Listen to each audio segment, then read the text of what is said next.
Hey everybody, it's Rob from Flailthroughs. This is Gundam Battle Operation 2, and many thanks once again to Bandai Namco Entertainment America for giving me the opportunity to do a test drive of the Psycho Bawoo.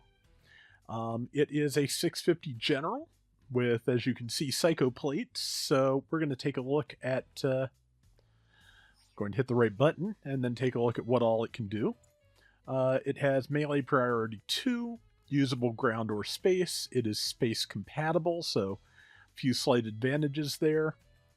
Let's see, 20,000 hit points, 24 ballistic resistance, 26 beam resistance, 22 melee resistance, 39 range strength, 26 melee, movement speed 130, boost speed of 210, thruster gauge 80, and turning speed 75. Close range slots 14, medium range 20, long range 14. Let's take a look. Its weapons. It has a beam rifle that looks to be very similar to the standard Bawoos. It is an E-Pack with 6 ammo, 2,000 damage per shot, range 350 meters, 5-second cooldown between shots, 15-second reload time, and 3-second charge time. Focus fire consumes remaining ammo for temporary rapid fire, so presumably if you charge the first shot, you will just fire 6 shots really quickly. That could be interesting. We'll take a look at how that works in a minute, of course. The Beam Saber, cooldown time between swings 2.5 seconds, power of 2300, it's a Beam Saber. Has an armed grenade launcher, 4 rounds of ammo, 500 damage per shot. 250 range on that. Cooldown time between shots, a third of a second, 10-second reload. Has a wide blast radius, useful for stopping mobile suits or from bombardment. Yeah, so probably does build stun. Mega particle cannon, the Bawoo shield. 800 power, 20% heat rate. Range, 300 meters. Cooldown time between shots, 2 seconds, overheat 15 seconds, and focus 2 seconds. So it's a charging version. No suppression, but offers consecutive fire. Fires mega particle cannon during focused fires for suppression. So yeah, it stuns when it's charged. Psycho plate launch, 350 damage per hit. Ammo is 1. Since it has ammo, presumably it will be affected by reloaders. That's interesting. 15-second reload time, range of 300 meters. Yeah, it's a lock-on Psychomu weapon. Defense, heat rate 100%. So yeah, can only do it once at a time. Overheat 22 seconds. Deploys Psycho plates that negate melee and ranged attacks. Yeah, I forget that frequently, that unlike the New Gundam's fin funnel barrier, the Psycho plates do cancel a melee attack, so they are pretty handy. Let's see, for shortcuts, I have the Psycho plates on both my Moon Gundams over there. I have the shield up here. That will work. And the skills. Leg shock absorber 3, so fairly decent reduced load on legs when landing, after jumping, after boosting, and etc. Has a double dodge roll, emergency evasion system level 2. Flight control program level 3, so you can jump and boost in midair, and you use less thruster power to do it. Balancer, so it can cancel its boost into melee. High-spec AMBAC, so if you don't change directions as you're stopping in space, you will not use the braking animation and have a little bit of extra speed. Maneuver armor level 1, so harder to stun when boosting. Melee combo controller level 1, so 2-hit melee. Forced injector level 3, so it can change directions while boosting very efficiently. High performance radar level 2, which takes radar range up to 400 meters. Full attack, which is the one that gives you extra speed and damage when you when your Psychomu weapons are active. But apparently, you do not get that bonus if you're attacking you don't get the attack bonus if you're attacking something with a with its own Psychomu weapons. Left arm equipment buffer, so the shield has 30% damage reduction. Leg buffer level 1, so yeah, less damage done to the legs by 10%. Psychomu weapon buffer, when the Psychomu weapons are not active, you take less damage from anything that hits them. 40% damage reduction.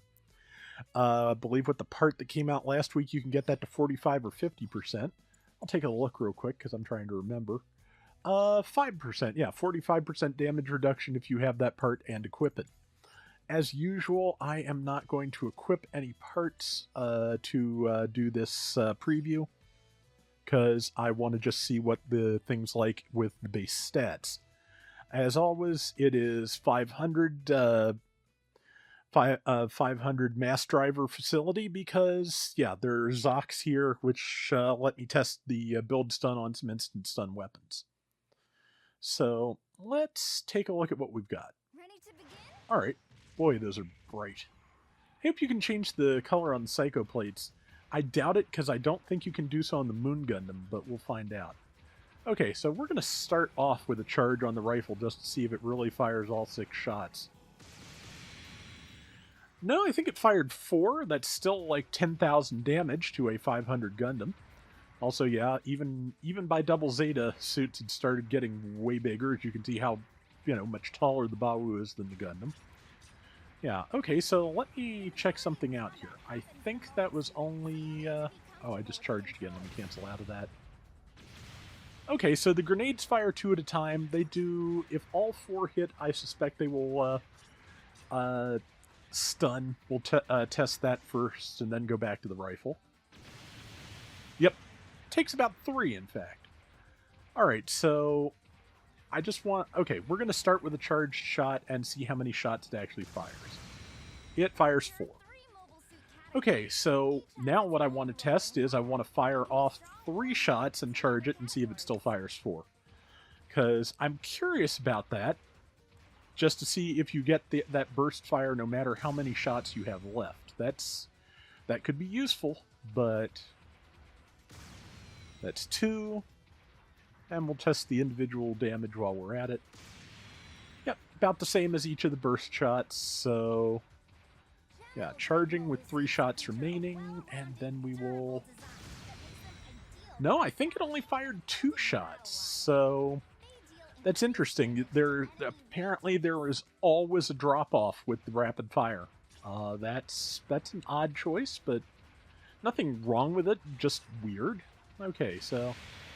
Okay, that's the burst fire on the Mega Particle Cannon. It does actually stun via build stun very efficiently. We will charge it now, and charge is quick. And we'll see... We'll try a bunch of things on the Zoc, but... Okay, yeah, about a quarter to a third of the gauge if you do it that way. Okay, that was about 3 shots this time. I swear it's usually 4. Maybe I'm just counting weird, or maybe they're spaced really close together. I'm not sure. But either way, yeah, the burst fire will stun a Zoc. So will the burst fire on the uncharged shield beams. You can the grenades. Yeah, so this puts out enough build stun to hit just about anything. Let's look at the Psycho plates. Locked on. Yep, almost... okay. I was about to say almost exactly identical to the Moon Gundams, but only the first part of the attack is. It hits in about 3 waves, it looks like. So this, the damage, of course, is lower, 350 per hit. I forget what Moon Gundams is, but I'm pretty sure it's higher than that. But yeah, that is neat. That is really impressive.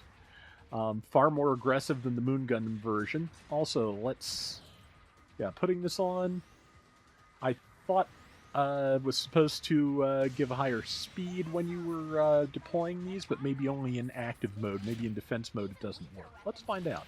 Yep, there's attacking speed up, so yeah. Wow. Okay, yeah, so when those are active, they do a lot of damage. They definitely keep things occupied, and they make you faster and do more damage. So, okay, we're gonna check out the melee patterns, and then we're gonna turn on AI because I want to see how those psychoplates work against moving targets. Honestly, okay, that's the neutral, which is an upswing. The downswing is a lunge, and left and right, I'm sure, will just be left and right. Yes. Okay. So we'll do one more lunge just because I want to see. Okay, yeah. Has a fairly strong build-up, or fairly long lead-up. Those were not even similar words, Rob. Something I want to check, though. Okay, yeah. Only the stab hits. The rest is just an approach. So to get the most out of that, you gotta be at a distance, because if you're too close, you'll just go skating right past. Okay, let's see the tackle, and then we'll turn on AI and see what we can do. I skated off. I do have force tackle turned on. I do, or force counter turned on. All right, bonk. Okay, just a kick. Since this is a 3-star, it's not going to get the Moon Gundam's like super cool tackle. I'm not surprised by that in the least. And AI is active. No, do not end practice. Alright, let's see what happens. Oh yeah, that's another thing. Okay, their accuracy goes down considerably when your target is moving. So, okay, that did not stun the Zoc. Zoc hit me real good though. Okay, next thing I want to test is, like the Moon Gundam, can you lock on and activate the Psycho Plates while boosting? Okay. Yes. Yes, you can. Yeah, that hit a lot more accurately because the target was not particularly moving. They were kind of just hovering back and forth, waiting for an opportunity to smack me. I'm betting these are going to do even more damage against large targets like a Zoc. Let's find out. Okay, like for one thing, like the Moon Gundam itself, two Zocs and a Gundam, that's bad. Let's put my shields up and back off a little bit. But yeah, like the Moon Gundam itself, it does, in fact, got the Gundam. It does, in fact, pierce multiple targets, so with that swarm, a nice, tightly grouped set of targets could really take a lot of hits. I'm going to see if I can kite some things together here and then set those things loose. But, yeah, this is looking pretty good. I like the Psycho Plates anyway. If you do AB rooms to get your dailies, the Moon Gundam is a great choice because Psycho Plates do pierce without stunning your allies, so you can just keep launching those and rack up a good amount of assists to get the day's points if necessary. Okay, let's see if I can kite this without getting myself completely very killed. We'll use the shield. We'll go on by. I've got the Zoc. I've got the Gundam. Let's see if we can get other Zoc, and then I will launch the Psycho Plates, and we'll see how that works against 3 people. Hi there. Wake up. Would only let 2 at a time attack.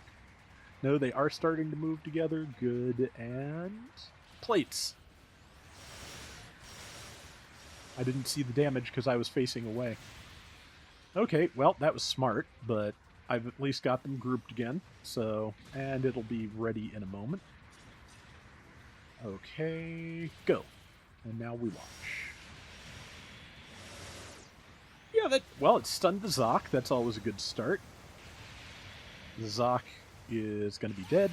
The Zoc is dead. Shield myself. Grenade out the Gundam. Up. Yeah, like I said, that downswing is, unless you're on a really large target, I bet it'll work against the Zoc. But yeah, the standard up-down melee probably not going to be super efficient here for for smaller targets like a Gundam. Okay, that's down. Let's see what happens when I do that to a Zoc. Well, nothing, because I'm about to get mazered. That's bad. I'm about to get countered, then mazered. Well, no, because the charge is still is disabled when you have to tackle. Let me try with a fresher Zoc, which there is, I believe, one nearby. So, yeah, right over there. Now let's stun it with grenades, and then do the up-down. Nope, skated right off of that too. If I'm a little bit better on target... Okay, yeah, you kind of have to wedge yourself into scenery if you really want to land that close up, but it is doable. Okay, going to turn AI off for a minute just to do a couple of things as we finish up. Okay, so, yeah, as I mentioned, has a dodge roll, has double dodge roll, so dodging once from empty thrusters will not overheat it. If your thruster gauge is not empty, you may overheat yourself trying to dodge roll.